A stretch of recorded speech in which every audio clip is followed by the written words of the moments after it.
Welcome to your sliding glides exercise. In this vocal warm-up, we will be starting on the first note, the tonic, sliding up to the perfect fifth, and then back down to the first note again on an NG, like this.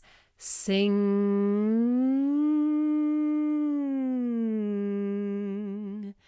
And you're going to be using that NG like you're saying the word sing, and you get caught on the last two letters. Sing. Making sure that the tip of your tongue is just resting behind the back of the bottom teeth, and the back of the tongue is high against the hard palate. Sing.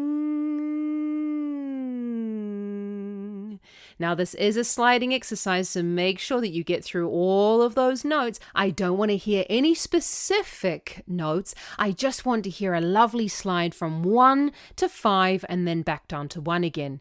This exercise is perfect for practicing your breath control as well as getting that lovely closed vocal fold nice and thin while you're warming up the voice. Now, have fun with the exercise, and don't forget, if you take out your left ear pod, then you'll be able to hear the accompaniment in the right ear without me singing along. So have fun and enjoy warming up.